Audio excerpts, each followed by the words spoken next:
Bonsoir, bonne année aussi. Vraiment que cette année soit une année de bénédiction, une année où vraiment vous puissiez sentir la main de Dieu dans votre vie. Que ce soit aussi une année de bonne santé, c'est ce que je vous le souhaite à tous. Et puis, bonne année aussi à toi qui nous regarde sur YouTube. Alors voilà, on parle d'une nouvelle année qui commence. Et moi, j'ai envie, dès maintenant, de pouvoir remettre cette année dans les mains de Dieu. Je le disais juste avant, je voudrais que cette année, ce soit une année de bénédiction, mais aussi une année de transformation. Que ce ne soit pas juste un nouveau cap comme d'habitude, mais que ce soit vraiment une année où on peut vivre vraiment des choses incroyables et que cette transformation, elle soit intérieure, mais qu'elle se voie à l'extérieur et que notre entourage ait envie aussi de vivre cette transformation. Et pour cela, on doit se rapprocher du cœur de Dieu. Et un des moyens qu'il nous a donné, c'est la prière. Et c'est justement le thème de ce mois, la prière. Alors la prière, c'est en même temps tellement important, ça peut être tellement facile, tellement difficile aussi. Quand tout va bien, oui, c'est facile de prier, même si de temps en temps, on peut l'oublier parce que justement tout va bien. Mais quand c'est difficile, prier, ça peut vraiment devenir quelque chose de difficile, qui nous demande de l'énergie. De temps en temps, on n'a même pas la force pour prier. Et je voudrais commencer par remercier toute l'équipe de prière de l'Église. Votre travail, il est tellement important et tellement précieux pour chacun d'entre nous. Et pour notre Église aussi.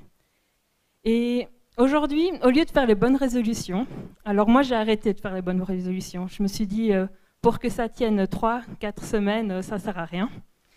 Moi, j'ai envie de vraiment placer déjà cette année dans les mains de Dieu et plutôt me fixer des objectifs. Des objectifs qui seront réalisables naturellement. Je ne vais pas me dire, dès demain, je commence ma journée par 2 heures avec Dieu. Je pense que ça risque d'être compliqué pour tout le monde, se lever 2 heures plus tôt que d'habitude, mais d'y aller pas à pas, avoir des objectifs qui soient réalisables. Et ce soir, j'ai envie de te parler de 3 thèmes. Alors, il y aurait beaucoup d'autres thèmes que je pourrais aborder.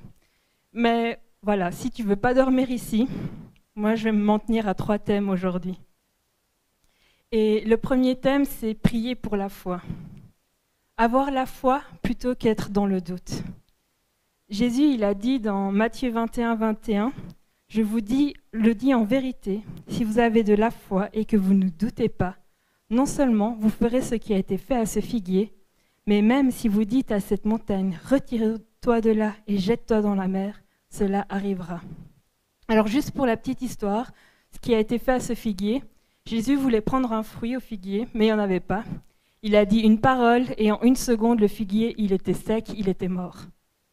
Et Jésus, il nous invite à ne pas douter, mais à croire en lui, à croire en son Père, à croire en la parole.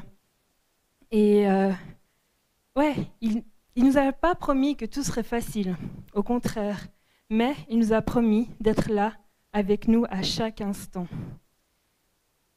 Mon frère et ma belle-sœur ont vécu une année assez difficile. La famille avec eux, mais eux particulièrement. Mais je suis tellement impressionnée par leur force, leur courage, mais leur foi aussi. Malgré toutes ces épreuves extrêmement difficiles, ils ont gardé une foi immense en Dieu. Et pour moi, c'est un exemple aujourd'hui.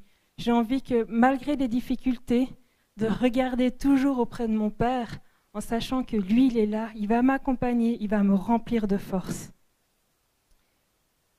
Et voilà, c'est un thème tellement difficile par moments où notre foi, on doit la faire grandir, ça doit se travailler tous les jours.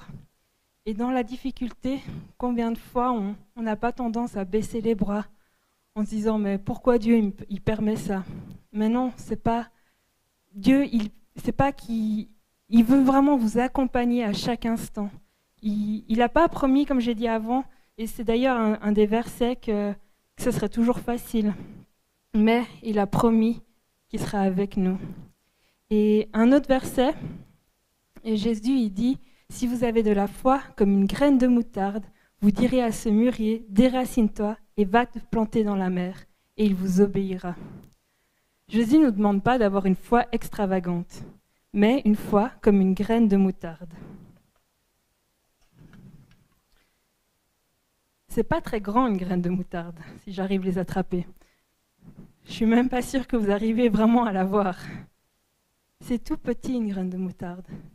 Mais si on s'occupe d'elle, si on la nourrit, si on l'entretient, ça devient une des plus grandes plantes du potager. Et Jésus aujourd'hui, c'est ce qui nous encourage aussi. C'est à nourrir notre foi pour qu'elle puisse grandir, pour qu'elle puisse se développer. Et il nous a donné tellement de moyens incroyables pour ça. Déjà la prière, où on peut aller vraiment créer cette relation avec Dieu. Il y a la louange, alors même si ici, pour le moment, nous, on n'a pas le droit de chanter dans la salle, mais rien que comme Christelle le disait, de lire ces paroles, de les faire vraiment siennes, ça fait tellement du bien. Et rien ne vous empêche à la maison de prendre vos temps de louange personnels. Il y a aussi la parole. C'est vrai qu'il y a tellement de perles dans cette parole, il y a tellement de pépites qu'on peut y retrouver. Et pendant l'année, le doute, il viendra certainement. Mais moi, j'ai envie de devenir une personne qui dit que le doute n'a rien à faire dans ma vie parce que j'ai foi en Dieu et qui va m'accompagner et me protéger à chaque instant. Le deuxième point que je voulais voir avec vous aujourd'hui, c'est prier pour la joie. Être dans la joie plutôt que la tristesse. Être dans la reconnaissance.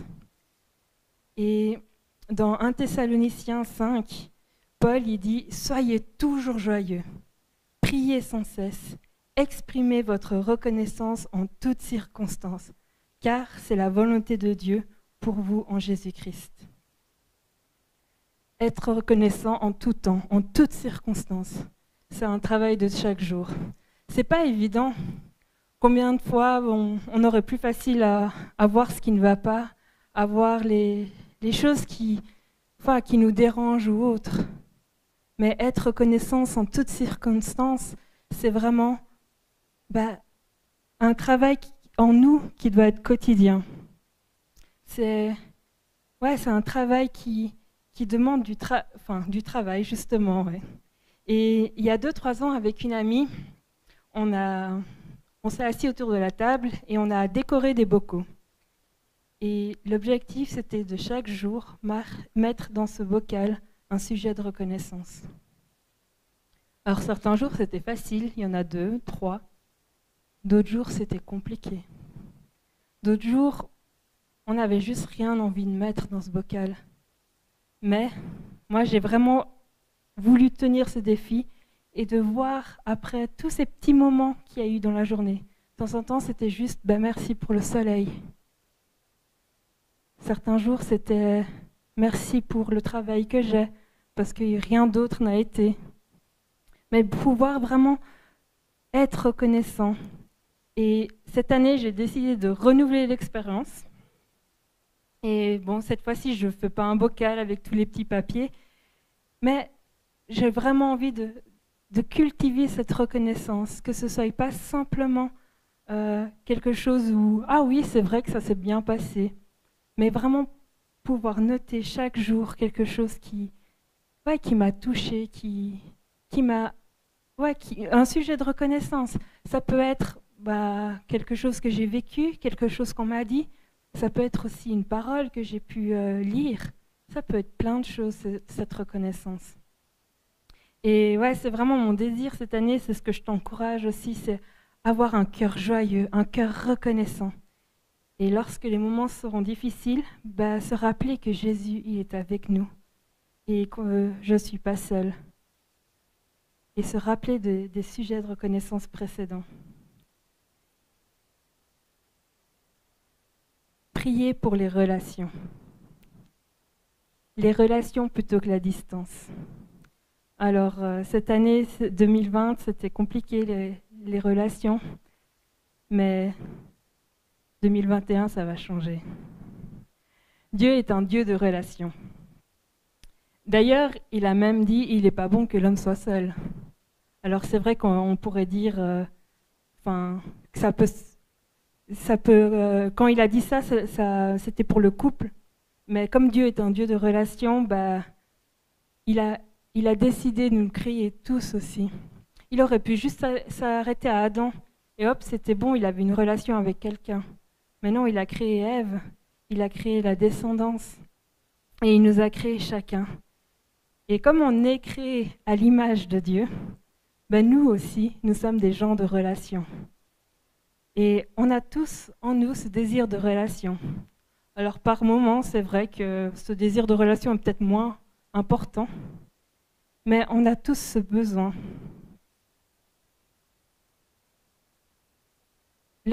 Alors c'est vrai que lorsque les amitiés sont beau fixe, que tout va bien dans le mariage, dans nos amitiés, au travail aussi, que tout va bien avec nos collègues, on se sent bien.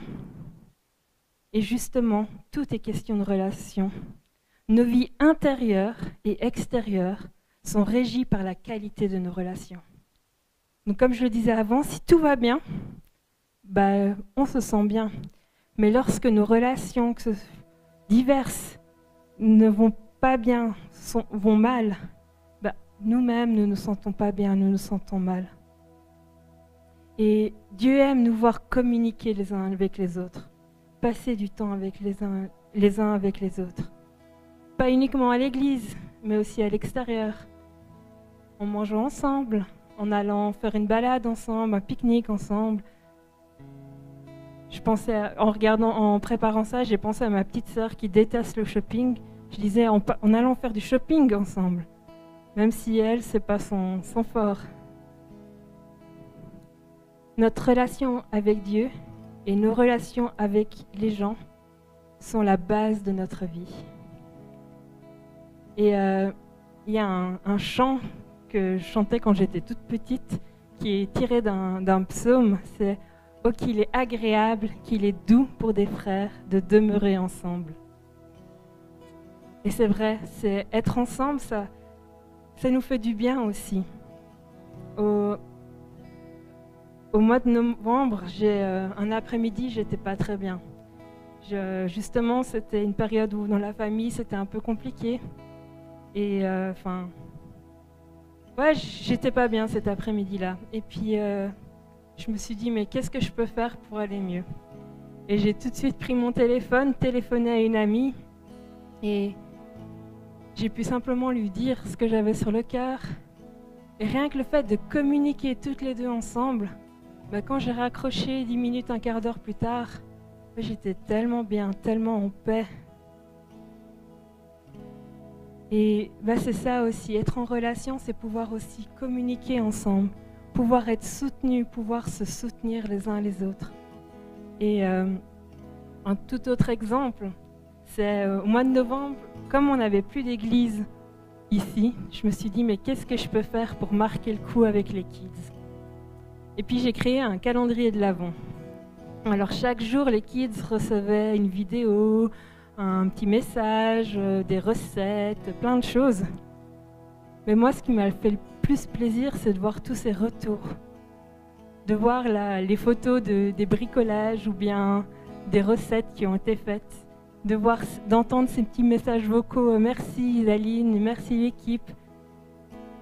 On a besoin de ces relations, et même si c'est par moment juste une photo, juste un petit message, ça nous fait tellement du bien à tous. Et moi, ce soir, je vais t'inviter à identifier les relations, les amitiés qui ont bâti l'année 2020 et réfléchir à comment faire pour les approfondir en 2021. Je pense que c'est déjà un beau défi. Si tu veux encore aller plus loin, tu peux essayer de créer de nouvelles relations. Et moi, c'est ce que j'ai eu à cœur de faire. J'ai une cousine qui est en soins intensifs depuis 1 mois. Et c'est vrai que c'est difficile. Et je me suis dit, on n'est pas très proches toutes les deux. Mais j'aurais bien voulu apprendre à vraiment la connaître. Puis je me suis dit, avec elle, c'est peut-être trop tard. Mais j'en ai d'autres de cousines. Et c'est mon défi pour cette année 2021 de pouvoir créer des relations avec mes autres cousins et cousines. Même si on habite tous à des endroits différents de la Terre, je sais que ce ne sera pas évident, mais qu'on puisse vraiment créer quelque chose, qu'on puisse être soutenu, qu'on puisse se sentir entouré. Alors c'est certain qu'avec le virus, on peut moins se voir, mais ça n'empêche pas de rester en contact. Que ce soit par simplement un message, une vidéo, par un courrier, par un téléphone aussi. Ça fait tellement du bien d'être en relation les uns avec les autres. Et je viens de te parler de 3 thèmes. C'est vrai que j'ai dû me limiter à 3, c'était pas facile. Mais maintenant, je veux t'inviter à prier pour ces 3 thèmes. Pour la foi, pour la reconnaissance, pour les relations. Mais que ce ne soit pas seulement aujourd'hui qu'on se dit « Ah ouais, ce serait bien », mais qu'on puisse vraiment y réfléchir toute cette semaine et mettre en application toute cette année. Et ces 3 points que je vous invite à réfléchir, c'est le premier, c'est qu'est-ce que je peux faire pour faire fructifier ma foi pendant cette année? Quels sont les points que je vais pouvoir changer dans ma vie, que je vais pouvoir faire, comment faire grandir cette foi, la faire fleurir, lui faire donner du fruit? Le deuxième point, c'est qu'est-ce que je peux mettre en place pour être reconnaissant, pour avoir un cœur reconnaissant. Ça peut être une liste que tu fais chaque jour. Ça peut être plein d'autres idées. Je laisse ta créativité fonctionner. Et le troisième point, c'est quelles sont les relations que je veux approfondir en 2021 et comment y arriver.